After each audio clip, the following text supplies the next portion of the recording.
አንድ አምላክ በሚሆን በአብ በወልድ በመንፈስ ቅዱስ ስም እያመንና እየተማጸን የዕለቱ መርሃ ግብራችንን እንጀምራለን። የተወደዳችሁና የተከበራችሁ የልዑል አምላክ የሕያው እግዚአብሔር ልጆች ምዕመናን፣ ምዕመናት በልዑል አምላክ በሕያው እግዚአብሔር ስም እንደምንሰነበታችሁ ረድኤተ እግዚአብሔርን አጋዥና ጥግ በማድረግ እንዲህ ዛሬ እንደተለመደው መርሃ ግብራችንን ይዘን መጥተናል።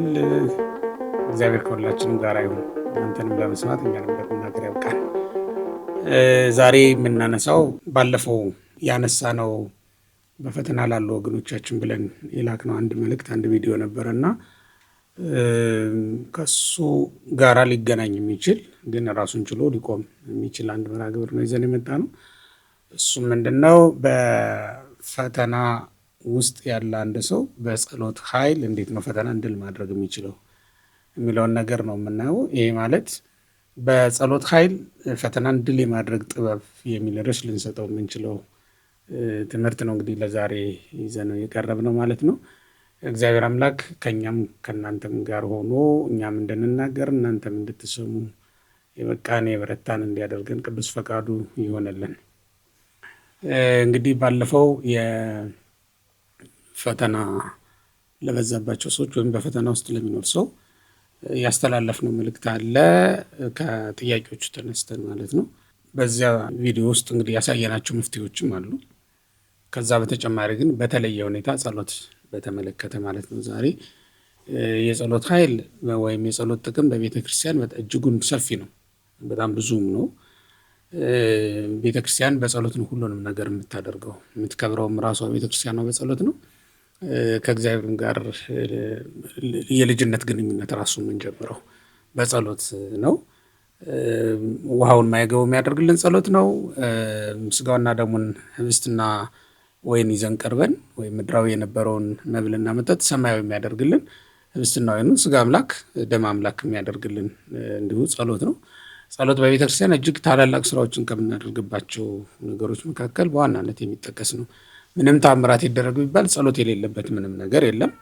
የጸሎት ህይወት የሌለበትም የክርስቲያን ህይወት ሊኖር አይችልም።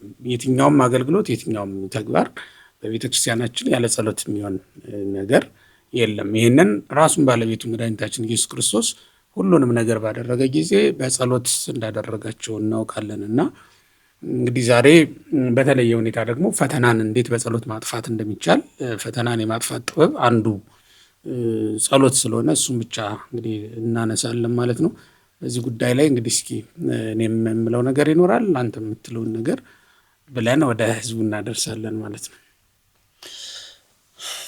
እስኪ በዚያው አንዳንድ ሀሳቦች ይነሳና በመጨረሻ ምናልባት የእኔ ጥቃቅን ሀሳቦች እኔው ልጀምረው።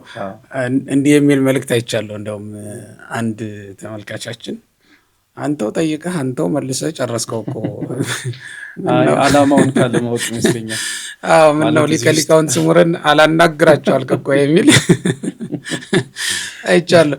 በዚህ አጋጣሚ ጠያቂና ጠያቂ እዚህ ውስጥ የለም። በዚህ አጋጣሚ እንዲያው እንዲረዱን የምንፈልገው የጠያቂና ተጠያቂ ሆነን አይደለም የቀረብ ነው። ጥያቄዎችን እናነሳለን በጋራ ጥያቄዎች መልሶችንም በጋራ እንዲሁ እናነሳለን እና በተለመደው መንገድ አይደለም የቀረብን ያለ ነው። በዚያ መልኩ እንድትረዱን በትህትና ማሳሰብ ፈልጋለሁ። ይህንን ካልኩ ወደ ዋና ሀሳባችን ስመለስ በእርግጥም ቅድም እንዳልኩት በመግቢያ ላይ ጸሎት ብዙ ነገር ታደርጋለች። እንዲያውም ያዕቆብ በመልእክቱ ምንድነው የሚለው? እስመ ጸሎተ ጻድቅ ትክል ታሰልጥ አይደለም የሚለው። የጻድቅ ሰው ጸሎት በስራዋ እጅግ ኃይልን ታደርጋለች። እጅግ የሚል ነገር ነው የተናገረው። ምን ማለት ነው ከተባለ ይጠቅሳል፣ እዛው ላይ ምሳሌ አብነት ይጠቅሳል። ኤልያስ ዘከመነ ሐመም ይሐመም ወዘከመነ መጉት ይመጉት። ኤልያስ እንደኛ ያለ ሰው ነው። እንድንሞት ይሞታል፣ መከራ እንድንቀበል ወይም እንድንታመም ይታመማል። ልክ እንደኛ ስሜት፣ እውቀት፣ አጠቃላይ ባህሪያችን ለባህሪያችን የሚስማሙ ነገሮች ወይም ባህሪያችንን የተሸከመ ሰው እንደሆነ አጥርቶ ይናገራል ቅዱስ ያዕቆብ በመልእክቱ ምዕራፍ 5 ቁጥር 17 ላይ ያለ ቃል ነው። ግን ይሄ ሁሉ ሆኖ ያደረገውን ነገርም በዛው ይጠቅሳል። ወደ ሰማይ ወጣ ቀና ብሎ ሰማይን ተመለከተ፣ ሰማይን ዝናብ እንዳይሰጥ ከለከለ። ለ3 ዓመት ከመንፈቅ ሰማይ ቃሉን ሰማ። ወደ ታችም ተመለከተ፣ ምድርንም እንደዛው በቃሉ አዘዛት፣ ይህንን አደረገችለት። ኤልያስ በጸሎት ይህንን እንዳደረገው ደግሞ አንደኛ ነገሥት ምዕራፍ 17 ቁጥር 1 ላይ ሕያው እግዚአብሔር ዘቆምኩ ቅድሜከ ብሎ ነው የጮኸው። መጀመሪያ ላይ በፊት ቆሜ ይሄን እናገራለሁ ብሎ ወደ እግዚአብሔር አመልክቶ ነው ይሄንን ነገር ያደረገውና የክርስቲያኖች ጸሎት ወይም በእግዚአብሔር የሚያምን ማንኛውም ሰው የሚጸልየው ጸሎት ለብሉይ ኪዳን ሲሆን እና ለሐዲስ ኪዳን ክርስቲያን ብለን ብንጠራውም በብሉይ ኪዳንም በእግዚአብሔር የሚያምኑ ሰዎች በጠቅላላው ወደ እግዚአብሔር ይጮሁ ነበረ። የሚያስፈልጋቸው አንዳች ነገር እንኳን ቢኖር ወደ እግዚአብሔር በመጸለይ ያደርጉት ነበረ። እኛም ከእግዚአብሔር የሚያስፈልገን አንዳች ነገር ቢኖር፣ ጭንቀት ቢከበን ወይም አንዳች ነገር ቢጎድልብን በጸሎት ልናደርገው እንደምንችል ራሱ ባለቤቱም አብነት ሆኖናል፣ ሐዋርያትም ያስተምረውናል። ልናደርግ የሚገባውን ነገር ሁሉ በጸሎት እንድናደርገው ማለት ነው። ጸሎት እንግዲህ ያው ሁለት ትርጉም አይደል የሚኖረው፣ ልመናም ነው ምስጋናም ነው። ሁለቱንም ነው ሊሆን የሚችለው። ምስጋና በተደረገልን ባልተደረገልንም ወይም ይደረግልናል ብለን በምናስበው ነገር እናቀርባለን። ልመና እንዲደረግልን ለምንሻው ነገር ኃጢአት ካልሆነ በስተቀር እግዚአብሔር ሊያደርግልን ለምንሻው ለማንኛውም ነገር ልመና እናቀርባለን። ያው ልመና አንዳንዴ ሳናስበው ኃጢአትም ልንለምን እንችላለን። ለምሳሌ በማቴዎስ ወንጌል ምዕራፍ 20 ላይ የተቀመጠችው የያዕቆብና የዮሐንስ እናት ማርያም የለመነችው ልመና የሚያስቀይም ልመና ነበር። የማይሆን ልመና የተአምሩ ዘተሰሉ እስክትባል ድረስ እናንተ የኔ ዘመዶች የምትለምኑትን አታውቁም እስክትባል ድረስ የሚያስወቅስ ልመና ነበር የለመነችው። ልክ እንደዛ ባለማወቅ የሚያስወቅስ እና በእግዚአብሔር ፊት ደስ የማያሰኝ ልመና የሚለምኑ ሰዎች ሊኖሩ ይችላሉ። የሆነ ሆኖ ሁሉንም በልመና እናደርገዋለን፣ በጸሎት ማለት ነው እናደርገዋለን። ወደ መረጥናት ሀሳብ ስንመጣ ግን ሰው ቢጨንቀው ምንድን ነው ማድረግ ያለበት፣ ሰው ችግር ቢገጥመው ምንድን ነው ማድረግ ያለበት ብለን ስንናገር የመጀመሪያው የሚያደርገው መጸለይ ነው። ሊያደርገው የሚገባው ነገር ለምሳሌ ሐዋርያው ቅዱስ ጴጥሮስ ያደረገው በባህር ላይ በደረቅ እንደሚሄድ ሰው እንዲሄድ ተፈቀደለት አይደለ? በማቴዎስ ወንጌል ምዕራፍ 14 ላይ በተጻፈው ታሪክ መሰረት በባህር ላይ በደረቅ እንደሚሄድ ሰው ሂድ ተብሎ ተፈቀደለት። መሄድ ጀመረ። በኋላ ግን መስጠም ጀመረ ይላል መጽሐፉ። መስጠም በጀመረ ጊዜ ግን ጴጥሮስ ዝም አላለም። መስጠም በጀመረ ጊዜ አቤቱ አድነኝ ብሎ ጮኸ ብሎ ነው የሚናገረው ቅዱስ ማቴዎስ። እና ቅዱስ ጴጥሮስ የገጠመው ነገር ከባድ፣ መጀመሪያ የገጠመው ድል ትልቅ ነው። ትልቅ እምነት ስለነበረው ትልቅ ስራ ተሰራለት። ምክንያቱም ጴጥሮስ ማን በባህር ላይ ሲሄድ አይቶ ነው በባህር ላይ እንድመጣ አዘዘኝ ብሎ የጠየቀው? ይህንን ያደረገው ክርስቶስ አምላክ ነውና እንደ አምላክነቱ በባህር ላይ ሄደ። ከሰው ልጆች ግን ይህንን ሲያደርግ የተመለከተው ማንም የለም ቅዱስ ጴጥሮስ። ማንም ባያደርገው ግን እግዚአብሔር እንደሚችል ያውቃል ቅዱስ ጴጥሮስ። እምነቱ ይህንን ታስረግጣለታለች ማለት ነው። ትልቅ እምነት ስለነበረው ያላየውን መጠየቁ። ነቢያት ይህን አላደረጉም እኮ። ከነቢያት በባህር ላይ ሄደ የለም፣ ባህር ከፍሎ ሄደ ነው ያለው። ከነቢያት ባህር ከፍሎ የተሻገሩ አሉ፣ እንደነ ኤልያስ እንደነ ኤልሳ ያሉ ነቢያት ማለት ነው። እንደነ ሙሴም ብንወስድ በባህር ላይ ግን በደረቅ እንደሚሄደ ሄደ የለም። ክርስቶስ ያልተደረገ ነገር ሲያደርግ በፊቱ አየ። ጴጥሮስም ያንን ማድረግ ፈለገ። ከሃሊ ከማምላኩ አይደል? እስራኤል ማለት እኮ ከሃሊ ከማምላኩ እንደ አምላኩ ሁሉን ቻይ ብለን እንጠራለን፣ እንተረጉማለን። ቅዱሳንም ማለት እንደዛ ናቸው። እንደ አምላካቸው ሁሉን የሚችሉ ናቸው እና አምላካቸው ያደረገውን ሁሉ የሚያደርጉ ወይም ማድረግ የሚችሉ ናቸው ማለት ነው። ከመፍጠር በስተቀር የባህሪ አምላክ ከመሆን በስተቀር ሁሉን ማድረግ እንዲችሉ የተፈቀደላቸው ናቸው እና ተፈቀደለት። በደረቅ እንደሚሄድ ሰው ትልቅ እምነት ስለነበረው ባህሩም ጸናለት፣ እምነቷ ጸናለት። እየቆየ ግን እምነቱ ላላበት መካከል ላይ የገጠመው ፈተና ቀላል አልነበረም። ወጀብና ጥቅል ነፋስ፣ አውሎ ነፋስ በባህሩ ላይ ሲመጣ በተመለከተ ጊዜ ይሄ ነፋስ እንኳን በባዶ እግሬ እየሄድኩኝ መርከብ ይገለብጥ አይደል እንዴ ብሎ አሰበ ማለት ነው። በሰው ሰውኛው ተመልከት። መጀመሪያ በሰማያዊ ልብ በሰማያዊ ሐሳብ ነበረ ክርስቶስ ይህን ማድረግ እንደሚችል ነው ያሰበው። በኋላ ግን ወደ ምድራዊነቱ ተመለሰ ማለት ነው። በአንድ ጊዜ ተመልከት፣ ከመንፈሳዊነት ወደ ስጋዊነት ተመልሷል ማለት ነው። ምክንያቱም ፍርሃት ከስጋ ደካማነት የተነሳ የሚመጣ ነገር ነው እና የእምነት መዛለንም ስለሚያመለክት ማለት ነው። ወረደ፣ መስጠም ጀመረ። ሲያምን እንዳመነ ሰው ለሚያምን ሰው እንደሚደረግ ሁሉ ተደረገለት። ምክንያቱም መጽሐፍ ምን ይላል? በማርቆስ ወንጌል ምዕራፍ 9 ቁጥር 23 ላይ ለሚያምን ሁሉ ይቻላል፣ ሁሉ ይትካለ ዘያምን፣ ለሚያምን ሁሉ ይቻላል ነው የተባለው። ሁሉ የሚለው ይህንንም ያካትታል። በባህር ላይ በደረቅ እንደሚሄድ ሰው መሄድንም ያካትታል። ባህሩ እንደ እንቁላል እንደ ቅርፊት ጸንቶለት ማለት ነው፣ እንደ ድንጋይ እንደ አለት ጸንቶለት መሄድ እንዲችል ያደርገዋል። ተመልከት፣ ጴጥሮስ አለት ነው አይደል? እንግዲህ ሃይማኖት እምነቱን በውሃው ላይ እንዲሄድ ያደረገችው ማለት ነው። ድንጋይ ነው አይደል? ጴጥሮስ ማለት መርግ ድንጋይ ብለው ተርጉመውታል አባቶቻችን። ያ መርግ ድንጋይ አይደለም ጠጠር ድንጋይ በውሃ ላይ መንሳፈፍ አትችልም አይደል? ጴጥሮስ ግን በውሃ ላይ በደረቅ እንደሚሄድ ሰው ይንሳፈፍ ነበር እንጂ አልሰጠም ነበር። እምነቱ ናት ይሄንን ያደረገችለት። እምነቱ ስትላላ ደግሞ ውሃውም ላላ እና መስጠም ጀመረ። ወዲያውኑ የወሰደው እርምጃ ግን ነፍሱን ከመስጠም አትርፏታል። አቤቱ አድነኝ ብሎ ጮኸ የሚለው ነገር ጴጥሮስ ከስጥመት እንዲድን አድርጎታል ማለት ነው። እና እንግዲህ ተመልከት፣ እኛ በእምነት ሁሉን ነገር እንጀምራለን። ያ ማለት የሚያርስ ያርሳል፣ የሚቆፍር ይቆፍራል፣ የሚደጉስ ይደጉሳል፣ የሚያስተምር ያስተምራል። የሚያደርጉትን ሁሉ ክርስቲያኖች በእምነት ያደርጉታል። እያደረጉ ባለበት ሰዓት ግን የቆሙበት ሊከዳቸው፣ ያመኑት ሊሸሻቸው ይችላል። ያ ማለት በቀን ፀሐይ ሊጨልምባቸው፣ በሌሊትም ደግሞ ጨረቃ ብርሃኑን ሊከለክላቸው ይችላል ማለት ነው። የቆሙበት ተስፋ ያደረጉትን ነገር ሁሉ ሊያጡት ይችላሉ ማለት ነው። ምንድን ነው ያንን የሚያደርገው ከተባለ ምክንያት አለው። ጥቅል ነፋስ አለ፣ በዙሪያቸው የሚነፍስ ጥቅል ነፋስ ሊኖር ይችላል። የሚያስፈራ ጉዳይ ሊፈጠር ይችላል ማለት ነው። እንደዚያ በሆነበት ሰዓት መጸለይ ከጭንቅ አድኗል። አሁን ቅዱሳን ስንመለከታቸው በእንደዚህ አይነት መንገድ ነው ህይወታቸውን ከጭንቅ ያዳኗት እንጂ ማንም ሰው ከፈተናዎች ሆኖ አያውቅም። በህይወቱ የሚጥልም የሚያፍገመግምም ፈተና ይገጥመዋል። እነዚያ ፈተናዎች ሲገጥሙት ምንድነው ድል የሚነሳበት ጥበብ? ጸሎት አንዱ እንደሆነ ነው የምንገነዘበው ማለት ነው። እስኪ አንተም ጨምርበትና እኔም እንግዲህ እቀጥላለሁ ማለት ነው። እኔ ደግሞ በዚህኛው በኩል በመሀል እንደተነሳው የሚጠቅም ማለት በእኛ ፈተና የሚሆንና ለእኛ ክብር የሚሆን እንደተባለው አንዳንድ ጊዜ የትኛውን ፈተና ነው በጸሎት ማራቅ ያለብን ወይስ ደግሞ የሚኖርብን የሚለውን ነገር ደግሞ ብናየው እኔ ሁልጊዜም እንዲህ አይነት ለጸሎት ስንቆም ወይም ደግሞ ለጸሎት ስንዘጋጅ በሁለተኛ ቆሮንቶስ ምዕራፍ 12 ቁጥር 7 ጀምሮ ያለው የቅዱስ ጳውሎስ ታሪክ ሁሌም ሊረሳ አይገባውም እያስባለሁ። ምንድነው እሱ? እንደሚታወቀው ቅዱስ ጳውሎስ ጤና አግኝቶ ተሯሩጦ በጤናው በኩል ምንም ፈተና ሳይገጥመው ማገልገል ፈልጎ ነበር። ነገር ግን የለም፣ በቃ ከቅዱስ ጳውሎስ የማይለይ በሽታ አለ። ያ በሽታው ከሱ እንዲጠፋ ብዙ ጊዜ ቅዱስ ጳውሎስ መጸለዩን ነግሮናል ወደ አምላኩ።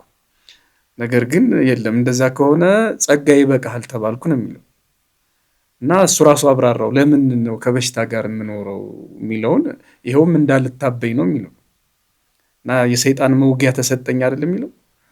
ይሄ ማለት በሽታ እንግዲህ በትርጓሜ የከባድ የራስ ምታት በሽታ እንደነበረበት ታሪክ ተጽፏል አይደለም። እና ይሄንን ለማራቅ ቅዱስ ጳውሎስ ጸልየዋል፣ ግን አልቻለም። የጸጋ ምንጭ ሆኗል። እና አንዳንድ ፈተናዎችን ምናልባት እንዲያው ጸሎት ሁሉንም ይቀርፋል፣ አዎ እናምናለን፣ ሁሉንም ችግሮቻችንን ይፈታል። ነገር ግን ደግሞ እግዚአብሔር ለእኛ ጥቅም ሲል የሚተዋቸው ነገሮች እንዳሉ መረሳት የሌለበት ጉዳይ ነው። አንዳንድ ጊዜ ጾመንም ጸለየንም አልቅሰንም ሱባኤ ገብተንም የማይቀረፉ ችግሮች ካሉ ከምክንያቶቹ አንዱ ሊሆን የሚችለው እንግዲህ ፈቃድ እግዚአብሔርን ጠይቀን ጥያቄያችን ካልተመለሰ የቅዱስ ጳውሎስ ጉዳይ ነው ማለት ነው። እኛ ህይወት ውስጥ ያለው እንዳንታበይ እግዚአብሔር አንድ ማሰሪያ አንድ ገመድ እኛ ጋር አስቀምጧል ማለት ነው የሚለውን ነገር ነው የማስበው። አንዳንዶቹ እስከ መጨረሻው ድረስ እንደዚህ ከቅዱስ ጳውሎስ ጋር የቆየው ጥያቄ ካልተመለሰለት ያለ ጥቅም የሆነ ነገር ነው። አንዳንዱ ደግሞ ስለሚጎዳ ችግር የማይቀርፍ ሆነ ማለት ነው። አሁን የተጠየቀው ጥያቄ ህመሙ እንዲነሳ ነበር አይደል? የተጸለየው ስለዚያ ህመም ነበር። ህመሙ ግን ይቀጥላል ነው የተባለው። እና የቅዱስ ጳውሎስ በሽታ መቀጠል ቅዱስ ጳውሎስን እግዚአብሔር ጸሎቱን ስላልሰማው አይደለም፣ ሰምቶታል። ግን በሽታው ከጤናው ይልቅ ጠቃሚ ሆኖ ተገኘ። የሚገርም ነው። ከጤናው ይልቅ በሽታው ከጤና የተሻለ በሽታ። አንዳንዴ እንደዚህ ነው። ሰው በጤናው ሲሰክር ሲዘላብድ የሚታበይ ከሆነ ያው እንግዲህ እኛ ጤነኛ ስንሆን የምንታመም ምንሞት አይመስለንም እንደሚታወቀው። ትንሽ መጎሰሚያ ደግሞ እግዚአብሔርን ማሰቢያ መንገዶች ሲመጡ እንግዲህ ለቅዱስ ጳውሎስ እንዲህ አይነት በሽታ በህይወቱ ካስፈለገ ወይም ደግሞ ካስፈለገውና ከኖረበት እኔስ ብሎ ማሰብ ደግሞ ግድ ነው። በቃ ሁላችንም አንዳንድ ፈተናዎች ይኖሩብናል። በቃ በጸሎትም ማንቀርፋቸው ነገሮች ሊኖሩብን ይችላሉ ማለት ነው። እነዚህ እንግዲህ እኛ እንዳንታበይ የሚያደርጉን ነገሮች ናቸው ማለት ነው። በሌላ መልኩ ደግሞ አንዳንድ ጊዜ መጠበቅ አለመቻል ከእግዚአብሔር ጋር የሚያቀያይመን ወይም ደግሞ አይ ረስቶኛል እንድንል የሚያደርግ ይመስለኛል። መቼም ጸሎት ሲባል እንግዲህ በተለያየ ጊዜ የሚታወቅ ብዙ ጊዜ እንደሚገለጠው አንዳንድ ጊዜ የሚያስፈልገዋል። እግዚአብሔር በራሱ ጊዜ የሚያመጣዋል አይደለ? በራሱ ጊዜ ማለት ለምሳሌ የሙሴን ጸሎት የሰማው 1600 ነው ዓመት በኋላ ነው። አዳም 5500 ነው። ይህን ያህል ዘመን ተጠብቆ ቢቀርስ ይገለጥ የትኛውን ጸሎቱ ነው? የሙሴን ፊትህልህ ያለውን ተገልጠ ፊትህልህ ብሎ ነበረ። ከባለሟልነቱ የተነሳ ይህን ጠይቆ ነበረ። አዎ ፊትህን ማየት እፈልጋለሁ ብሎ ክብረን አሳየኝ ብሎ ጸልዮ ነበር። ያው ፊትህን ማለት ነው ጀርባዬን ታያለህ ተብሎ እስከ ደብረ ታቦር ድረስ ሞቶ የተፈጸመ ራእይ ያለው አጭሩ ወይም ደግሞ ልመና ሞት ጥያቄውን የመለሰለት ናባው ተራራ ላይ የተጠየቀው ታቦር ተራራ ተመለሰ። በጣም እንዲህም አይነት ጊዜ የሚፈታው ጸሎትም አለ ማለት ነው። የአዳምም 5500 ዘመን ሲፈጸም አድናለሁ የሚለው ነገር መቼም ይህን ያህል ዘመን ካቆየኝማ ተው ብሎ አለማኩረፉን የራሱ ለነገሩ ቢያኮርፍስ የት ይሄዳል? አማራጭ አለው ወይ? ምንም። እና ይሄ ራሱ ድንቅ ነው። 5500 ዘመን መጠበቅ ካለ ጠበቀ። ተነሱ ለጸሎት አለ ጊዜው ሲደርስ አዳም ራሱ እና እንዲህ አይነት ጊዜ የሚፈታቸው ማለት እግዚአብሔር በጊዜ ውስጥ የሚመልሳቸው በራሱ ጊዜ ቆጥሮ አንዳንድ ነገሮችን ደግሞ በትርጓሜ መጽሐፍ እንደተቀመጠው ከኛ ጋር ሲኖሩ የያዝነውን አተን አይ እንዲያው አጣሁት እኮ ከእጄ ላይ የነበረው ጠፋ፣ እንደዚህ የነበረው እንዲህ የነበረውን አጣሁ የሚል ሰው ደግሞ ምን የሚል ለምሳሌ ሕፃን ልጅ ቢላዋ ቢይዝ እሷ ያውቀውም መጫወቻ ነው ለሱ። እናቱ ስትቀማው ማልቀሱ አይቀርም። አይ በቃ ካለቀስክማ ብላ መቼም እናት ለልጇ የመርዝ ብልቃጥም ቢላዋም ልትሰጠዋት የሚጎዳ ነገር በአጠቃላይ አትሰጠው። ሕፃኗ አያውቀውም። መጫወቻ መስሎት ሊያለቅስ ይችላል። አንዳንድ ጊዜ እዚህ ዓለም ላይ እኛ በእግዚአብሔር ፊት እንደ ሕፃን ነን። የሚያጠፋንን ነገርና የሚጎዳንን ነገር ሙጭጭ ብለን እናለቅስበት ይሆናል። እግዚአብሔር ግን እግዚአብሔር ነው፣ እናት ነው፣ ከእናት በላይ ፈጣሪም ነው እና ጸሎታችንን የማይሰማበት ጊዜም አለ።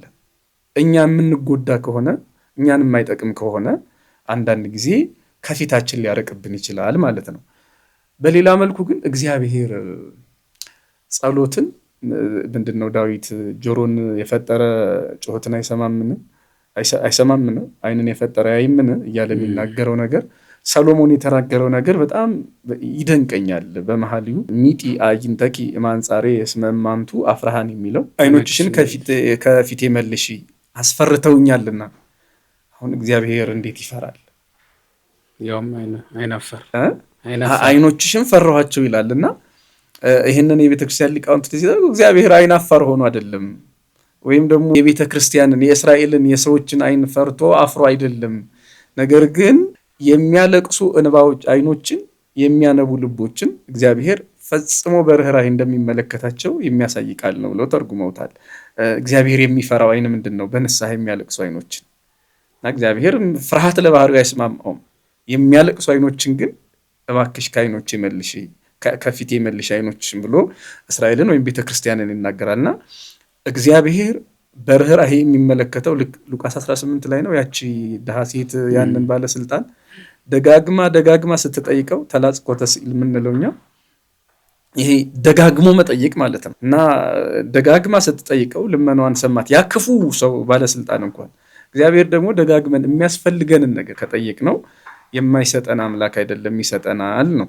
አይ ጥሩ ነው። የጸሎቱ ሚና እዚህ ላይ ታጋሽ ማድረግ ነው ሰውየውን ራሱ። አሁን ቅዱስ ጳውሎስንም ብናነሳ መከራውን እንዲቋቋሙ እንዲታገሰው አድርጎታል።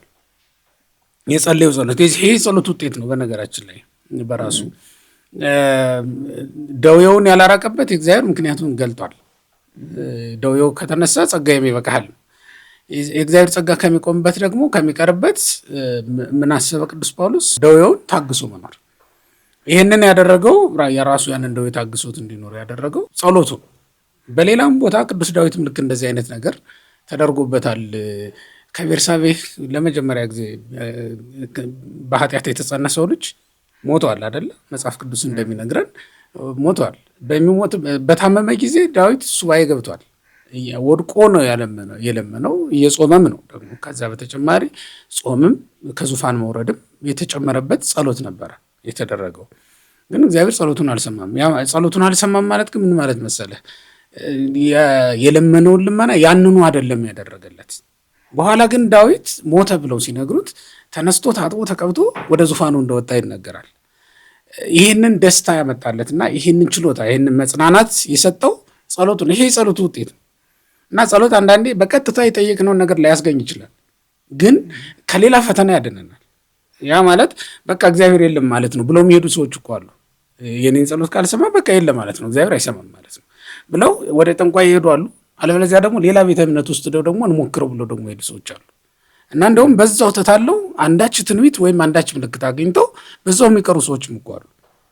አንዳች ነገር ተደረገልን ብለው ከዚህ ይጠብቃሉ። ተመልከተው እንግዲህ ልጁ ታመመ፣ ሱባኤ ገባ። ልጁ ሞተ፣ ከሱባኤ ወጣ።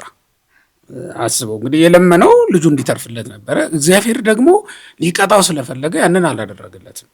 ከዚያ በኋላ በሚመጣው በሰሎሞን በኩል ነው እግዚአብሔር ሊታደርገው የፈለገና ዙፋኑን የሚወርስ ከአብራኩ የቃል ኪዳኑ ፍጻሜ በጠቅላላ በሰሎሞን በኩል ነው እንዲፈጸምለት የፈለገው እግዚአብሔር እንጂ ንስሐ ከገባ በኋላ በሚወለደው ልጁ ነው ክርስቶስ መጎን። ምክንያቱም ለዳዊት ያንን ነገር አደረገ ማለት ንስሐ ሳይገባ በወለደው ልጁ በኩል አይደለም ክርስቶስ የሚመጣው።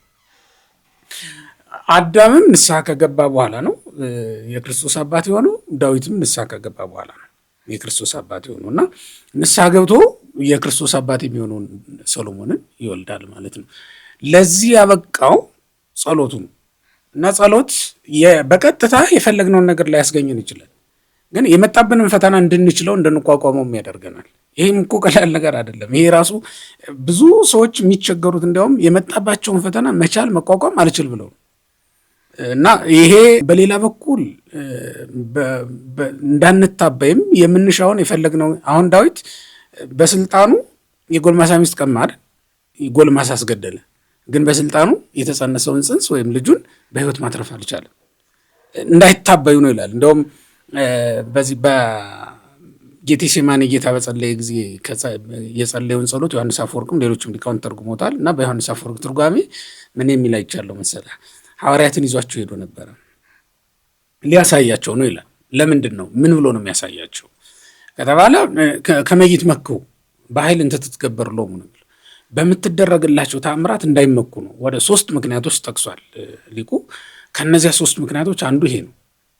በምትደረግላቸው ተአምራት እንዳይመኩ ነው ይላል። ምክንያቱም ጌታ ሙት ሲያነሳ ይተውታል። የሉቃስ ወንጌል ምዕራፍ 7 ቁጥር 11 ላይ የመበለቲቱን ልጅ ሲያነሳ ይተውታል። እዚህ ላይ ደግሞ እሱ ከሞት ሊያመልጥ ወይም ፈርቶ ሲለምን ደግሞ ይመለከቱታል። አባ መሰይት ካል የልብስ ጽዋ ምን ይህ ጽዋ ከኔ ቢቻልስ አባ ብሎ ሲለምን ደግሞ ይመለከቱታል። እዚህ በሞት ፍርሃት ተይዞ ሲለምን፣ እዚያ ደግሞ ሞትን ሲያረቅ፣ ያውም አኮ ዘጸለየ ወሰአለ ነው የሚለው። ለምኖ አይደለም ትንሣኤ ሙታንን ያደረገው ወይም ታምራት ያደረገው የሕፃኑን ነፍስ ያስመለሰው እንደ ኤልያስ 7 ጊዜ ተንበርክኮ አይደለም። በስልጣኑ አላ በኃይል እንተኮነ ዘእንቲ አሁን የሱ በሆነች ኃይል የሱ በሆነች ስልጣን ነው ያንን ኃይል ያንን ታምራት ያደረገ። ነፍሱን የመለሰ መጀመሪያም ነፍሱን ከስጋ ያዋሃደው እሱ ነበረ። በኋላም ነፍሱን ከወጣች በኋላ ከነበረችበት መልሶ ያዋሃደም ደግሞ እንደገና እሱ ነው ማለት ነው። ይህንን አደረገ ለደቀ መዛሙርቱ። ታዲያ ይህንን እዚህ ላይ ምንድን ነው ሊያሳያቸው የፈለገው ከተባለ እንዳይመኩ ነው ይላል። ዳዊትም እንዳይመካ የማይችለው ነገር እንዳለ እግዚአብሔር የሚችለው እግዚአብሔር ብቻ ሊያደርገው የሚችል ነገር እንዳለ አሳይቶታል፣ ቀምቶታል ማለት ነው።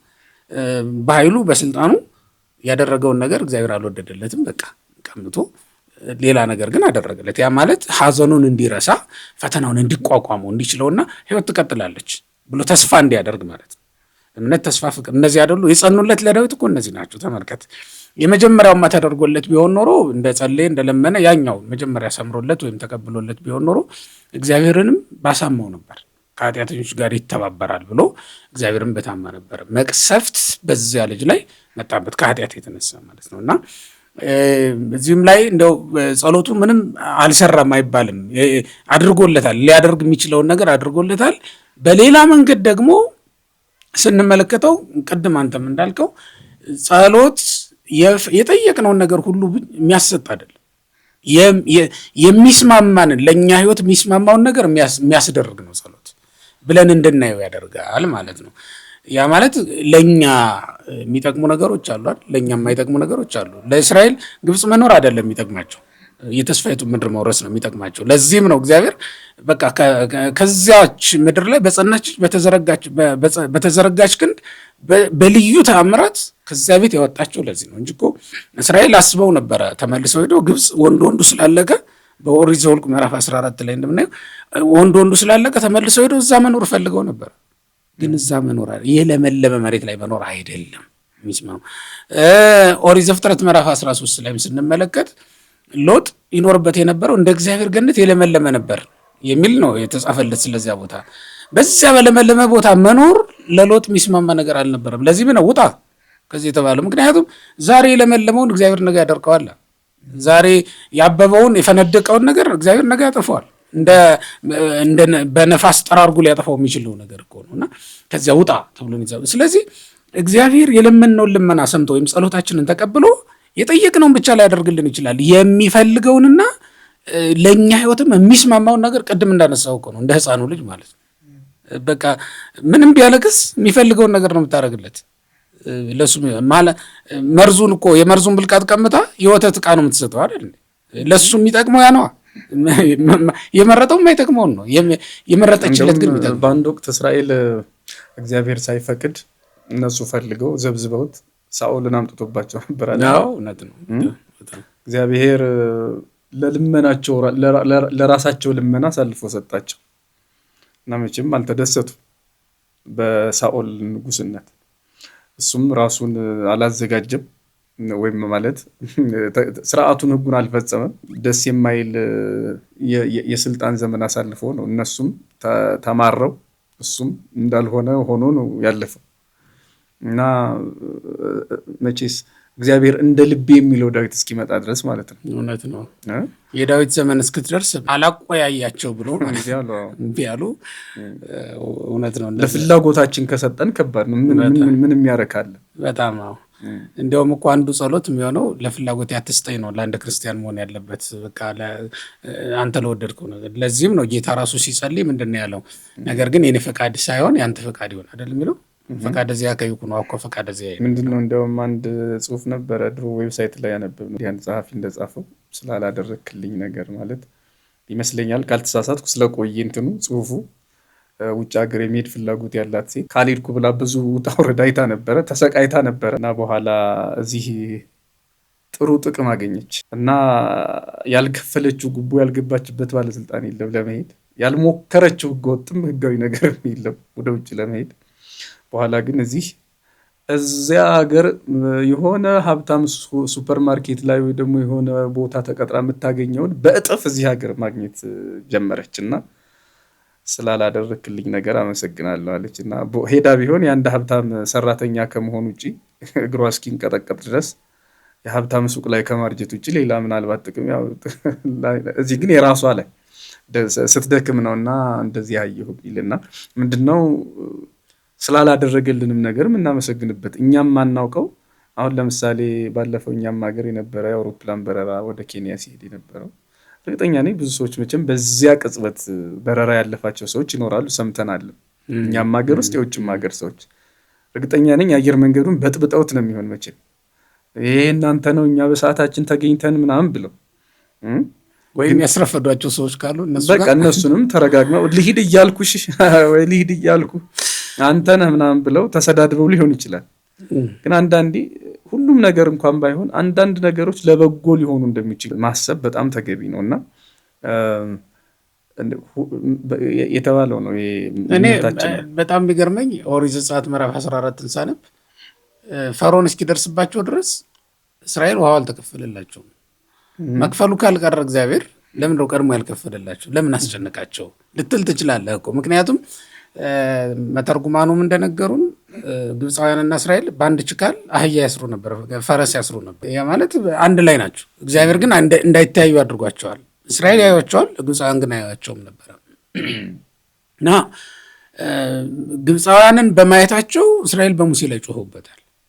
በጣም ነው የተጨነቁት። አንተ ሙሴ በምድረ በዳ እንድንሞት እንዲያደርገህ እንገዛላቸው እያልንህ ተወን ብንልህ ብለው ብዙ ነው የጮሁት።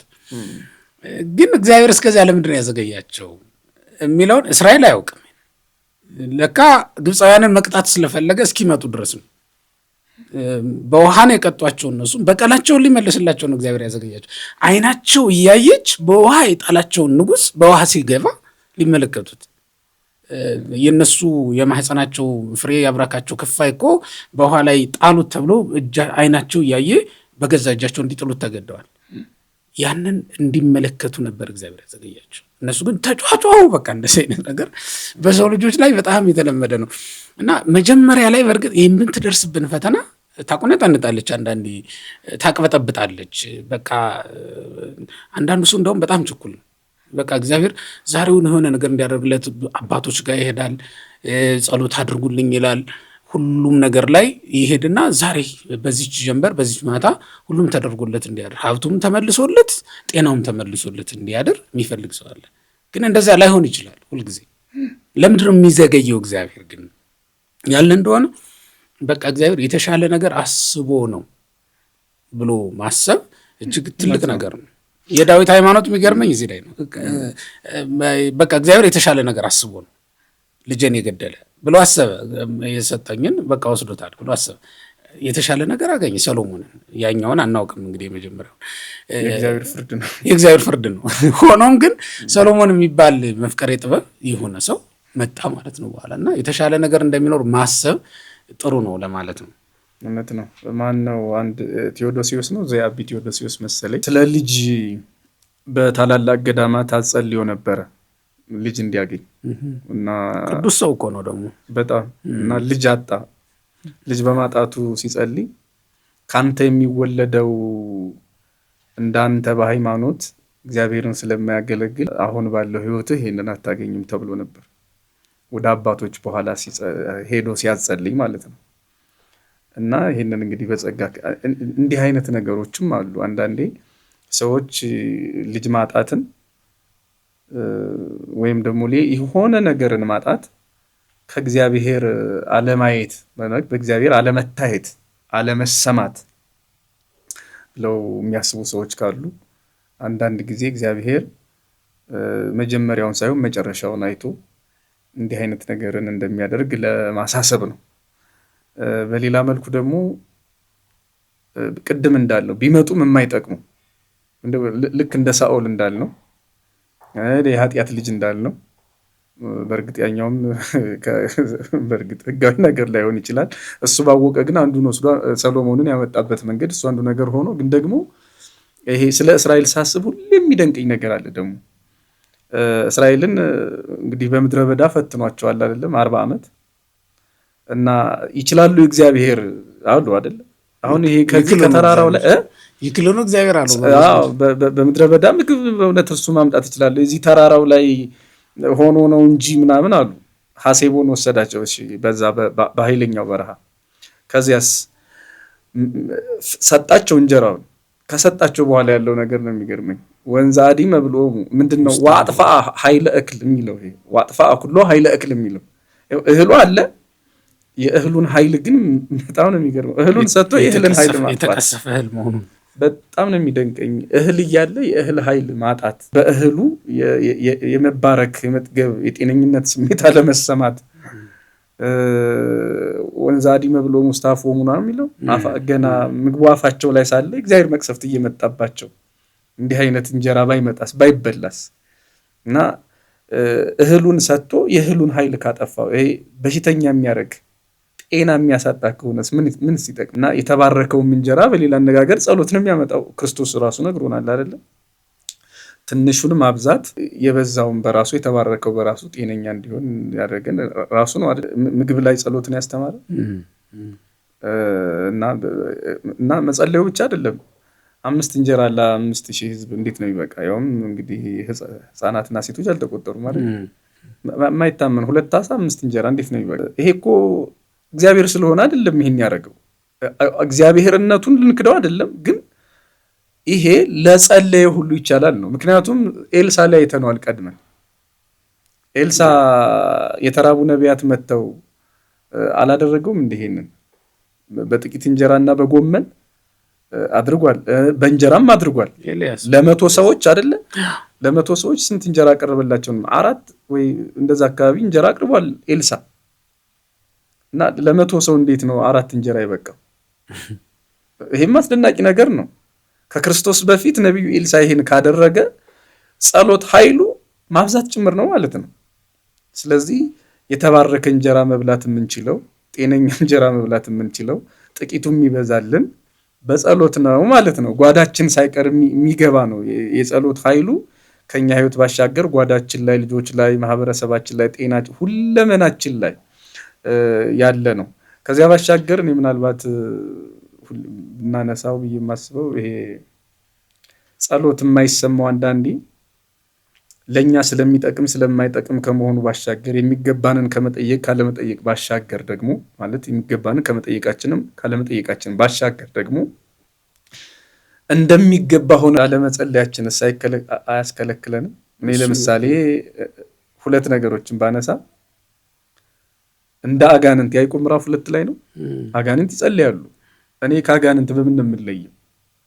የእኔ ጸሎት ከአጋንንት የተሻለ ህይወት ከሌለኝ በስተቀር ከእግዚአብሔር ዘንድ ግዳጅ እፈጽማለሁ። የኔ ጸሎት በእግዚአብሔር ጆሮ ይደርሳሉ። የኔ ጸሎት አንዱ ይሄ ነው። ሁለተኛው ደግሞ ያ ፈሪሳዊው እንደዚህ ቀራጭ አላደረግኝ ነው የሚለው ሉቃስ 18 ላይ ያለ።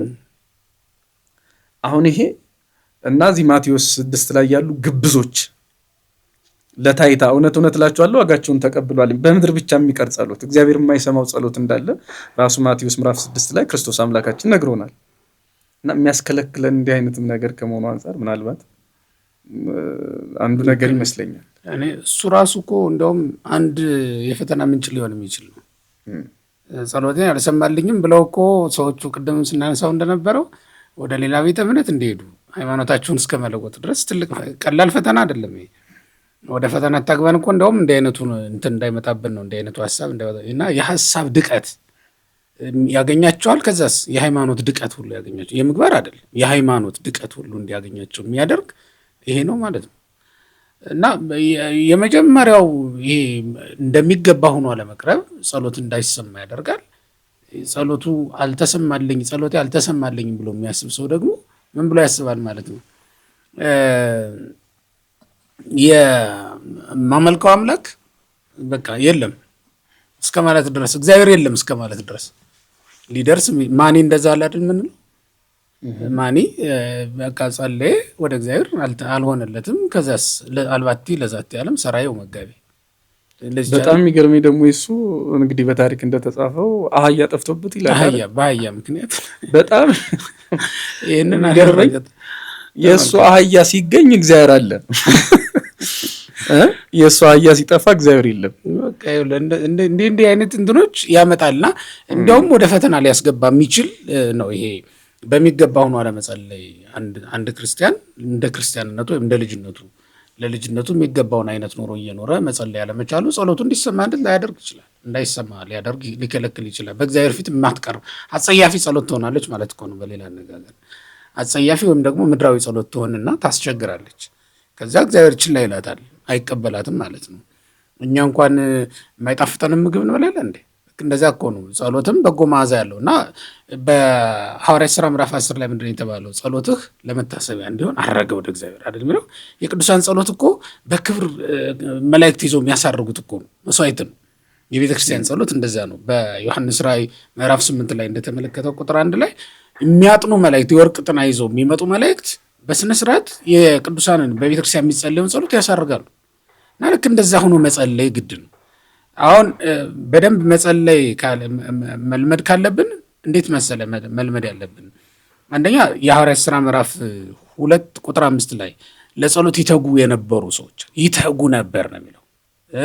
የሐዋርያት ሥራ ምዕራፍ 1 ላይ ልክ እንደዚያው ሐዋርያት ራሳቸው ክርስቶስ ካረገ በኋላ ለጸሎት ይተጉ ነበር፣ ከማርያምና ከሌሎችም ቅዱሳን ጋር አብረው ለጸሎት ይተጉ ነበር ነው። መንፈስ ቅዱስም ይወረደላቸው አብረው በአንድ ልብ ሳሉ ነው አይደል? በአንድነት በአንድ ልብ ሳሉ የጸለዩት ጸሎት ነው መንፈስ ቅዱስም እንዲወርድ ምክንያት የሆነው። እና ቃል ኪዳኑ እንዳለ ሆኖ ቃል ኪዳኑ እንኳን የምትፈጸም በጸሎት ነው ማለት እኮ ነው። በሌላ አነጋገር ቀርቶባቸውም እንዳይሳቀቁ ፈተናም ውስጥ እንዳይገቡ ነግሮን ነበር፣ ተወብን እንዳይሉት ማለት ነው። ንጉሥ ሰጥቶን ነበረ። እስራኤል አሁን ለምነው ነው አይደል የተቀበሉት ሳኦልን። ንጉሥማ ሰጥቶን ነበር፣ ግን አንድ ሰው የሚያሸንፈው ንጉሥ አንድ ጎልያድ እኮ ነው ያሸንፈው። ተመልከት፣ በራሳቸው ፈቃድ ያመጡትን ሰው አንድ ሰው ማሸነፍ አቅቶት በኋላ አንድ እረኛ መጣ ነው ድል ያደረገችለት፣ እሱም ዳዊት። አንድ እረኛ መጥቶ መንግስት ያልቻለውን ግለሰብ ቻለው። እንደዚያ እኮ ነው። ከእግዚአብሔር ጋር ሲሆን ግለሰብ ከመንግስት ይበልጣል ማለት ነው። እና ያንን እንኳን ማድረግ የማይችል ንጉሥ ነው የተቀበሉት። ደካማ ነው ማለት ነው። በሌላ አነጋገር ተግቶ እንደሚገባ ሆኖ ማቅረብ ግን ሐዋርያት ራሳቸው የገቡት ቃል በጣም ይገርመኛል። አቋማቸውን ነው የገለጡት። የሐዋርያት ሥራ ምዕራፍ 6 ቁጥር 4 ላይ ያለ ቃል አለ። እኛ ለጸሎት እንተጋለን ነው የሚለው። እኛ ለጸሎት እንተጋለን፣ ማዕዱን ለማገልገል ደግሞ ሌሎች ሰዎችን ምረጡ ብለው ሰዎችን እንዳስመረጡ ይናገራልና አንድ ክርስቲያን ለጸሎት እንተጋለን የሚል አቋም መኖሪያ። ምክንያቱም በጸሎት ጽኑ ነው የተባልነው። ሐዋርያው ቅዱስ ጳውሎስም በሮሜ ምዕራፍ 12 ቁጥር 12 ላይ በጸሎት ጽኑ ብሎ አዋጅ ያስተላለፈ። ስለዚህ ሐዋርያት ጸልዩ ካሉን፣ ጌታም ጸልዩ ካለን፣ እንዲያውም ወደ ፈተና እንዳትገቡ ነው ያለ። ወደ ፈተና እንዳትገቡ የሚለው በጣም ብዙ ምስጢር ያዘ ነው። ወደ ለክህደት የሚያበቃ ትልቅ ፈተና ውስጥ እንዳትወድቁ፣ ጠንቋይ የሚያስጠራ ድረሱልኝ የሚያስብል በሰው እንድትደገፍ የሚያደርግ እና ሰውም እንድትጠላ የሚያደርግ ገሌ እኮ ገንዘብ አለው ቢያሳክመኝ ይድን ነበር እስክትል ድረስ ወንድምህን እንድትጠላው ቤተሰብን እንድትሸሽ የሚያደርግ ፈተና ውስጥ ሊጥል ይችላል ማለት ነው። እና ከዛ ሁሉ የሚጠብቅ ነው የሚሆነው ይሄ ጸሎት። ከነዚያ ሁሉ ፈተናዎች ሊጠብቅ የሚችል መሆን መቻል አለበት ለማለት ነው። እንግዲህ ጸሎት በእንደዚህ አይነት መንገድ ከፈተናዎች ሁሉ የምንድንበት አንድ ወጥመድ መስበሪያ መሆኑን ልናረጋግጥ እንችላለን ማለት ነው። አንደኛ ዮሐንስ ምዕራፍ 5 ቁጥር 4 ላይ ቅዱስ ዮሐንስ ዓለምን የሚያሸንፈው እምነታችን ነው። ያ በእምነት የምንጸልየው ጸሎት ይሰጠን ይሆን ወይስ ይከለክለን ይሆን ሳንል ብንጸልይ ይሰጠናል ነው የሚለው። እና እንደውም በዚሁ አጋጣሚ እግዚአብሔር እንደሚከለክለን የሚከለክለን ነገር የለም። እርግጠኛ ሆነን ነው የሚያስፈልገንን ነገር አይከለክለንም፣ ይሰጠናል። ለእግዚአብሔር እንደሚገባው ንጹሕ መስዋዕት ካቀረብን፣ ጸሎታችን ንጹሕ መስዋዕት ከሆነ የቃየል አይነት የሆነን ክርዳድ፣ ይሄ ቂም ምናምን እነዚህ በህይወታችን ውስጥ ሊኖሩ የማይገቡ ኃጢአቶች ሳይኖሩ እግዚአብሔር የሚከለክለን ነገር የለም። እና በዚሁ አጋጣሚ ያልኩት ምኑን ነው፣ ለምሳሌ አንድ ክርስቲያን የዛሬ ዓመት እንዲህ ተስዬ ነበረ እግዚአብሔር ጸሎቴን ሰማኝ እንኳን ብሎ መናገር መቼም እንደሌለበት ትርጓሜያችን በግልጽ ነው የሚናገረው እዚህ ጋር። ምክንያቱም ጤና ሚኒስቴር እዚህ አካባቢ ይህንን እንትን ለገሰ ቢባል ከዛው ከእንትኑ ጋር የተገናኘ ከስራው ጋር ይሄ ዜና ነው እንዴ? ልክ አሁን እኛ እኮ አባቶቻችን በሰንበት ቀድሰው አቆረቡ እንዴ? አሁን ትንሽ ቀዝቀዝ አለ እንጂ ዜና ነበር። ዜና ቤተክርስቲያን ላይ ብፁዕ አቡነ ገሌ እንትን ሄደው አቆረቡ እንዴ? ስራውን እንዴት ዜና ይሆናል? ይሄ እኮ ሌላ ተጨማሪ ነገር ሲሆን ነው። እና አንድ ክርስቲያን አምላኩ የእግዚአብሔር ፈቃድ የሚፈጸምበትን ግዳጅ የሚፈጽም ጸሎቱን ከጸለየ በኋላ አደባባይ ላይ እንኳን መናገር እግዚአብሔር ይህን እናደርገልኝ አይደለም፣ ይሄ ላመኑት አይደለም ይላል አይደለ? ለማያምኑ ሰዎች ነው ይሄ የሚሆነው። ምክንያቱም እግዚአብሔር በተአምሩ ይስባቸዋል። አምና ይህን ጊዜ ተስዬ ነበር፣ አምና ይህን ጊዜ እንዲህ አድርጌ ነበር፣ አምና ይህን ጊዜ እንዲህ ብዬ ነበረ ስለሰማኝ ብለው በአደባባይ ይናገራሉ። ይሄ ማለት ግን ነባር ክርስቲያኖችም ነባር አማኞችም ይህን ቢሉ እንደ ኃጢአት ይሆናል አይደለም። ግን በዋናነት ስለትና በአደባባይ መነገር ለአዲስ አማኞች ነው።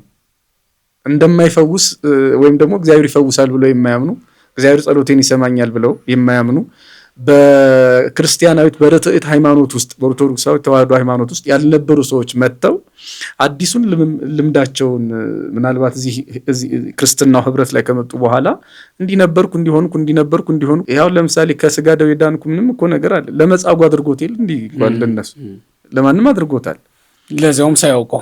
ስለዚህ የክርስቲያኖች ትልቁ ጸሎት እዚህ ምግብ ላይ ወይም ደግሞ እዚህ ከሰማይ በታች ለሚቀረው ነገር አይደለም ትልቁ። ይሄ ማለት አይጸልዩ ማለት አይደለም፣ ግን ትልቁ ጸሎታችን ትምጻ መንግስትከ ነው። መንግስት ትምጣ። ሌላ በቃ የጸሎታችን ምዕራፍ ይሄ ነው፣ መንግስቱን መውረስ ነው። ይሄ አባታችን ነው በሚለው ጸሎት ውስጥ ማለት ነው እንጂ አሁን ይሄ ለአዳዲስ ክርስቲያኖች የሚደረገው በየመድረኩ የምንሰማው እልልታ፣ ጭብጨባ ይሄ ለጀማሪ ክርስቲያኖች ሊሆን የሚገባውን ነው እኛ አሁን በየመድረኩ እያስጨበጨብን ያለ ነው የሚለውን ሀሳብ ለመጨመር ነው። ናይ መልካም ነገር ነው። እንግዲህ እንደው እኔ በመጀመሪያ የሰው ልጅ እንደ ሰሎሞን አይነት ጸሎት ቢጸልይ ደስ ይለኛል። ሁሉንም ነገር ማገናዘብና እንደሚገባ ሆኖ መኖር እንዲችል ጥበብና ማስተዋል እንዲሰጠው ቢለምን በመጽሐፈ ነገሥት የተቀመጣል። ሰሎሞን በመጀመሪያ የጠየቀው ጥበብና ማስተዋል እንዲሰጠው ነው። ከዚያ በኋላ የሰው ልጅ ይሄ ከተሰጠው ሁሉን ያለ ያዕቆብ ራሱ ምን ይላል በመልእክቱ ምዕራፍ 1 ቁጥር 12 ላይ እመቦ ዘሀጣ ለጥበብ ለይሳላ በዋቢ እግዚአብሔር ነው። ጥበብን ያጣ ወይም ጥበብን የሚፈልግ ሰው ቢኖር ወደ እግዚአብሔር ይለምን። እግዚአብሔርን ከለመነ ይደረግለታል። ስለዚህ መጀመሪያ ሰው እሷን ቢለምን፣ መቼም እግር ከሌለ ጫማ አትገዛም አይደለ? መደበኛው ነገር ነው በዋናነት የሚያስፈልገው ማለት ነው። የመጀመሪያ ቢሆን የሚገባው ራስ የሌለው ሰው ኮፍያ እንደማያደርገው እንደማይገዛው ሁሉ ማለት ነው። የሰው ልጅ በመጀመሪያ ጥበብና ማስተዋል ቢሰጠው መልካም ነው። ያው በመካከል እንደሚገባ ሆኖ መኖር የሚችልበትን ኃይል ያገኝ ዘንድ ማለት ነው። ይህንን ካደረገ ከዛ በኋላ የሚመጡ ፈተናዎችን በእግዚአብሔር ኃይል ድል እየነሳ ማለፍ እንዲችል ወደ እግዚአብሔር መለመን ይችላል። ሕዝቅያስ ወደ እግዚአብሔር ጸለየ። ጠላት መጣበት፣ ደዌም ወረደበት። ሁለቱንም በጸሎት ኃይል ድል አደረገ። ኢሳይያስ በምዕራፍ 38 ላይ እንደው የሚናገረው ነገር በጣም ይገርመኛል። ልመናህ ተሰምቶልሃል፣ ልመናህን ሰምቻለሁ፣ እንባህንም አይቻለሁ አለው ነው የሚለው እግዚአብሔር። የሰራዊት ጌታ እግዚአብሔር እንዲህ ይላል ብሎ ነው የተናገረው ኢሳይያስ ሲናገር። እንባህን አይቻለሁ፣ ጸሎትህንም ሰምቻለሁ እንዲህ ብሎ ነው የተናገረው። እና ከዛ ወሰኩከ በዲበ መዋዕሊከ በእድሜህ ላይ ይህንን ጨምሬልሃለሁ 15 ዓመት ዕድሜ ጨምሬልሃለሁ ተብሎ የተቆረጠው ተቀጥሎለት ያስቸገረው ነገር እንደገና ተመልሶለት ለንስሐ ዕድሜ ተሰጥቶት መቀጠል ችሏል ማለት ነው። እና የሰው ልጅ በእግዚአብሔር ዘንድ በጸሎት የማይቀበለው ነገር የለም። ግን እንዳልነው አንደኛ እንደሚገባ ሆኖ መጸለይ ያለበት፣ ልጅ በአባቱ ፊት ሲቆም ሊኖረው የሚገባውን አይነት ሞገስ ማግኘት ስላለበት ማለት ነው። ልጅ በአባቱ ዘንድ ያለውን ባለሟልነት ማጣት የለበትም። አንድ ክርስቲያን አባት ልጁን በሚሰማበት ቅጽበት በሚሰማበት ልክ እግዚአብሔር እንዲሰማው አንድ ክርስቲያን በእግዚአብሔር ፊት እንደ ልጅ መኖር መቻል አለበት። እንደ ልጅ ይኖር፣ እንደ አባት ይሰማዋል እግዚአብሔር። ይሄ አንድ ነገር ነው። ከዛ ሲቀጥል ደግሞ በጸሎት አስቦኝ እና በማህበር ጸሎት እርስ በራሳችን እየተሳሰብን መጸለይም አንዱ ለአንዱ መጸለይም የተለመደ ነው። ሐዋርያትም ይህን ያደርጉት ነበር። ስለ እናንተ እያለ ቅዱስ ጳውሎስ ብዙ ጊዜ ይጽፋል። ስለ እናንተ እንለምናለን፣ ስለ እኛ ጸልዩም እያለ ስለ እኛም ጸልዩ ብሏል። ስለ እናንተ ምን ማለዳለን እንለምናለን ብሏል። እና ቤተክርስቲያን ሁል ጊዜ አሁን ስለተሰደዱ ሰዎች ትለምናለች፣ ስለተጨነቁ ሰዎች፣ ስለ ደዌ ስላለባቸው ሰዎች ትለምናለች፣ ንግድ ወጥተው ስላሉ ሰዎችም ትለምናለች። ለእነዚያ ሁሉ የምትለምነው ቤተክርስቲያን አንዱ ዓላማዋ ለተጨነቁና ለተጎዱ ሰዎች መለመን ስለሆነ ነው ማለት ነው። እና በዚህ ሁሉ ማመን ይገባዋል አንድ ክርስቲያን በማህበር በሚጸልይ። አሁን ቤተክርስቲያን ለጋራ ጸሎት ለኪዳን የምንሄደው ለምንድን ነው? ለቅዳሴ የምንሄደው ለምንድን ነው? የአንዱ ጸሎት አንዱን ስለሚተርፈው እኮ ነው። ይህንንም አምኖ መግባት አለበት። ከኔ የተሻሉ ሰዎች እዛ ስላሉ አብሬ ብጸልይ ብሎ ማመን አለበት። አንዳንድ ሰዎች በቅዳሴ ጊዜ የግላቸውን ጸሎት ይዞ የሚቀመጡ ሰዎች አሉ። ከግል ጸሎት ይልቅ የማህበር ጸሎት ነው የሚያድነው የሚበልጠውን በቤተክርስቲያን። ያውም በቅዳሴና በኪዳን ጊዜ ደግሞ የተለየ ሁኔታ አለ። በጋራ አብረን ምንጮህበት ጊዜ ነው። እንዲህ አይነት ሰዎች በማህበረ መላእክት መካከልም እንኳን ቢሆኑ የመላእክትን ዝማሬ ትተው የግላቸው የሚጀምሩ ይመስለኛል፣ እንደው እድሉም ቢያገኙት ማለት ነው ዛሬ። እና ይሄንንም ማመን ይገባል። አንዳንድ ንግስ ላይ ያሉና ተው ሲሏቸው ራሱ ያኮርፋሉ። አሁን ይህንንም መልእክት ምናልባት እንደውም ድንገት ስላሰብኩት ሊያኮርፉ ይችላሉ። እዚህ ጋር ትምህርት እየተሰጠ ወደ ምሕረት ላይ ንግስ ቀን ትንሽ ራቅ ይሉና እልልታው ምኑ እኮ ከበሮ ይሰማል እዚያው ትምህርቱ ላይ እና ቅልጥ ያለ ዝማሬ የሚዘምሩ አሉ። አንዲት ቤተክርስቲያን ውስጥ እዚያ ትምህርት ይሰጣል፣ እዛ መልእክት ይተላለፋል፣ የሚሰማ የለም። እና በዓል ማለት ዘምሮ ከበሮ መጥቶ አቧራ በአቧራ ሆኖ መሄድ መመለስ እንደዛ አይነት ስዕል የፈጠሩ ወንድሞች አሉ። አለማወቅ ነው። በአንድ ራስ ሁለት ምላስ የለምና እንደተባለው ያ የንግሱ ጊዜ የትምህርትና የጸሎት በእርግጠኛም እናበዛዋለን መሰለኝ። ይሄ ያለቃ ስም ሲጠራ፣ የኃላፊዎች ስም ሲጠራ፣ ምኑ ሲጠራ፣ ልመናው ሲባል ዝማሬና ትምህርት 15 ደቂቃ ይሆናል። እንዳስታውሳለሁ ፕሮግራም መሪ ሆኖ የደብሩ አስተዳዳሪ እኛ ጋር ነው እና ጀመረ። ሁሉንም አለቆች ማን የቀረ እያለ ሲጠራ አይቼዋለሁ። 10 ምናምን ደቂቃ ነው የፈጀው እኔ የሰበኩበት ሰዓትና እሱ ስም የጠራበት ተመሳሳይ ሰዓት። እንደዛ የሚያደርጉ ሰዎችም ይሄንንም ማስተካከል ይገባቸዋል። በተለይ ይሄ ለልመና ለተለያዩ ይሄ ትርፍ ነገሮች የሚደረገው ታቦት አቆሞ በተለይ ያለው ዝባዝንኬ ጠቅለል ብሎ ትምህርቱን እና ዝማሬውን ወይም ደግሞ በዓሉን የሚመጥነውን የዕለቱን መልእክት አስተላልፎ ሳይበዛ ሌላውም ነገር አስገዳጅ ነገሮች ሳይበዛ ተመጥኖ ቢሆን መልካም ነው። አሰልቺ በሆነ መንገድ ምናልባት ይህንን ክፍተት የተጠቀሙ እህቶች ወንድሞች ናቸው እንግዲህ ጎዳና ላይ ወጥተው በአንድ ራስ ሁለት ምላስ የሚያደርጉት እና አንዳንዱ ግን እግዚአብሔርን ደስ ያሰኘውም ይመስለዋል። በእርግጠኝነት እንደዛ የሚያስቡም አሉ። በቃ እግዚአብሔር ደስ የሚለው በመታዘዛቸው ነው ብለው አይደለም የሚያስቡት፣ ያንን ነገር አድርገው በመሄዳቸው ነው ብለው ነው የሚያስቡት። ግን እግዚአብሔር በመታዘዝ ደስ የሚለውን ያክል ያንን በማድረግ አይደለም ደስ የሚለው። እንዴ ከመስዋዕት የበለጠው እኮ መታዘዙ እንደውም ካነሳው ዘንድ አሁን ሳውል ከብቶቹን ገድሎ መምጣት ነው እየነዱ መምጣት ነው አድካሚው ስራ ለሳውል። ከብት መጠበቅ እኮ ከባድ ስራ ነው። አድካሚውን ስራ ነው የመረጠው፣ ግን እግዚአብሔር አልወደደለትም። ስለዚህ የሳውል መስዋዕት ነው ከአንዲት ቤተክርስቲያን መለየት በጸሎት ጊዜ በትምህርት ጊዜ አስቸጋሪ ነው። አዎ በጋራ እንጸልይ፣ አንድ ጉባኤ እናድርገው። እውነት ለመናገር በዚያች አንድ ጉባኤ ላይ የሚወርደው መንፈስ ቅዱስ አሁን የሐዋርያት ሥራ ምዕራፍ 12 ቁጥር 5 ላይ ያለው የቤተክርስቲያን ጸሎት ያደረገውን ነገር የሚታመን በሰው እኮ አይምሮ በጣም ትልቅ ነገር ነው አይደል? በእግዚአብሔር ዘንድ ትንሽ ነገር ቢሆንም ማለት ነው። የተዘጋው ወህኒ ነው። መልአኩ ሲመጣ ወለል ብሎ ተከፍቶ ነው የመጣው። በሰንሰለት የታሰረ እስረኛ ነው። ያንን ፈቶ ነው ያመጣው። ተመልከት። በረኛይቱ ራሱ እኮ የጴጥሮስ ድምፅ መሆኑን ስትሰማ አልከፈተችውም፣ ከደስታዋና ከድንጋጤዋ የተነሳ ማለት ነው። ከመደንገጧ የተነሳ ተመልሳ ሄዳ ጴጥሮስ ነው ብላ ተናገረች ይላል። ሁሉም ግን አላመኗትም። ራሱ ጴጥሮስም አላመነም እኮ። ወመሰሎ ከመዘ ህልመ ያህልም ነው የሚለው መጽሐፉ። ህልም የሚያይ ይመስለው ነበር እንጂ እውነት አይመስለውም ነበር። ተመልከት። ይህ ማለት በአንዲት ጉባኤ ቤተክርስቲያን የምትጸልየው ጸሎት፣ አንድ ጉባኤ ላይ ተገኝታ የምትጸልየው ጸሎት መንፈስ ቅዱስ እንዲወርድ እና በቤተክርስቲያን እንዲያድር የሚያደርግ ጉዳይ ፈጻሚ የሆነ ጸሎት ነው የሚያደርገው። በግላችን መጸለይ ባለብን ሰዓት በግላችን እንጸልይ። ይህም በራሱ ሌላ ፈተና ማምጣት ነው። በሌላ አነጋገር ሳይማሩ ይሄዳሉ፣ የበዓሉ ምንነት ሳያውቁ ይሄዳሉ። ይሄ ደግሞ ሌላ ፈተና ነው እና እንዲያውም አንድ ወቅት ላይ ሲዘዋወር ሚዲያ ላይ ያየሁት ነገር ነበር። መዝሙር ሲዘምሩ ምን ሲሉ ቆይተው ሲመለሱ ጴንጤን ደስ አይበለው ብለው የሚናገሩ ሰዎች አሉ። እኛ የምንዘምረው ስርዓት አምልኮ የምንፈጽመው ነጭ ለብስ የምንመጣው በእውነት ማንንም ለማስከፋት እኳ መሆን የለበትም። እንደዚያም አይደለም የቤተክርስቲያኒቱም ዓላማ። ባይሆን ሰይጣን ደስ እንዳይለውን እሱንም አስበ ነው አይደለም። እኛ የምናስበው እግዚአብሔርን ደስ ማሰኘት ብቻ። እግዚአብሔርን ደስ የሚያሰኝ ስራ ስንሰራ ሰይጣን እንደሚከፋው ይታወቃል። እሱ የራሱ ጉዳይ ነው፣ አይመለከተንም። ሲጀመር አቻ ማድረግ ነው እንጂ ደግሞ ሰይጣንን ዲያብሎስን ይክፋው ብሎ ወይም ደግሞ በሃይማኖት የማይመስሉንን ለማስቀናት ብሎ ሌላ ማድረግ ያ አቻ የሆኑ ኢየሱሶች አሉ ማለት ነው። ሌላ ኢየሱስ ነው እንደ ሌላ ኢየሱስ፣ ሌላ እግዚአብሔር የሆነ እግዚአብሔር። እንደዚህ አይነት አምላክ ይኖራል እንዴ? አዎ እንዲህ አይነት ስርዓት አምልኮ ውስጥ መግባትም የለብንም። እኛ እኮ የምናመልከው መቼም የፓርቲ አምላክ የለም። እዚህ ምድር ላይ ያሉ የፖለቲካ ፓርቲዎች ናቸው። የሆነ ወቅት ላይ አስታውሳለሁ ቅንጅት ላይ እና ኢህአዴግ ላይ ሁለቱም ተመሳሳይ የሚባል አይነት የህዝብ ሰልፍ ነበር አሉ አዲስ አበባ ላይ 97 እና እንዲህ በሳኔታው በምኑ የሚደረግ አንደኛው የሆነ ራሱ ህዝብ መሰለኝ ማሊያ ቀይሮ የመጣ ብቻ እንጃ። እንደዛ አይነት በጣም የሚገርም ነገር ነበር። እንግዲህ እሱ ለባለሙያዎች ይተው። ለማንኛውም እንዲህ አይነቱ ሰልፎች አዎ የኛ የተሻለ ነው፣ እኛ ብዙ ነን፣ እኛ እንደዚህ ነን ለማለት ሊጠቅም ይችል ይሆናል እዚህ ምድር ላይ።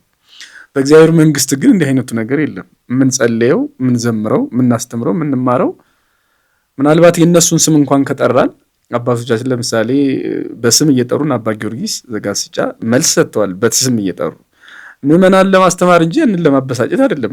ሌሎችም እንደዚህ ስም የሚጠራ እንኳን ቢሆን በቤተክርስቲያን መጻሕፍቶቻችን እነሱ ላስተማሩት ትምህርት መልስ እንዲሰጥ ቤተክርስቲያን ምዕመናኖቿን እንደዛ ማስተማር ስላለባት እንጂ እንደዚያን ለማስከፋት የእውቀት ብልጫ የምን ብልጫ ለመውሰድ እግዚአብሔርን ከምን ጋር እውነትን ከሐሰት ጋር እንዴት እናወዳድረዋለን? ሲጀመርም ከገሌ ስለምትበልጡ ተብለንም አንገባም እኮ ገነትም ሆነ መንግስተ ሰማያት የምንገባው ከገሌ ስለምትሻሉ ወይም ከነገሌን በቃ ስላናደዳችሁ ብሎ ዝማሬ ነበር። እንዲሁም ድሮ አንዷ ልጅ እዚህ እያለች ጠላቴ ሆይ ደስ አይበልህ ምናምን ምናምን የሚል መዝሙር አስታውሳለሁ። እና የምትዘምረው እስኪመስል ድረስ ማለት ጠላት ደስ እንዳይለው ነው እሷ ደስ የሚላት።